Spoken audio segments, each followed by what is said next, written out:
Bonjour à tous, aujourd'hui on se retrouve pour parler d'une nouvelle qui s'appelle Le joueur d'échecs, écrite par Stefan Zweig. Stefan Zweig était un homme qui a vécu au XXe siècle, c'était un journaliste et écrivain autrichien, c'était un homme très torturé. Il s'est suicidé en 1942 face à la montée du nazisme en Europe.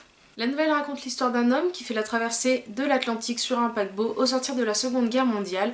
Cependant, sur ce paquebot, il se trouve également le champion du monde des échecs, un personnage qui l'intrigue beaucoup puisque c'est quelqu'un de stupide mais très bon aux échecs. Mais également, il y a un homme assez mystérieux qui a son histoire à lui et qui semble pouvoir défier le champion du monde aux échecs. Nous avons donc un récit principal, celui du narrateur, mais également de mise en abîme, donc de l'histoire du champion du monde d'échecs, mais également de l'autre homme et pourquoi il est si bon aux échecs. Pour vous parler de cette nouvelle, j'ai décidé de ne pas faire de lien avec la biographie de l'auteur Stefan Zweig. Il y a beaucoup de liens entre sa vie et cette nouvelle, mais si vous voulez en savoir plus, je vous invite à lire Le Monde d'hier, qui est son autobiographie qu'il a rédigée peu avant de mourir, de se suicider même.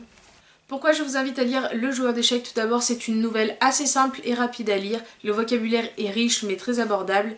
Les personnages sont très bien travaillés, très bien construits, même si c'est une nouvelle, ce qui est assez rare. C'est également une nouvelle qui parle de la Seconde Guerre mondiale et de ses conséquences, de la barbarie de cette guerre et notamment des méthodes utilisées par les nazis à l'époque.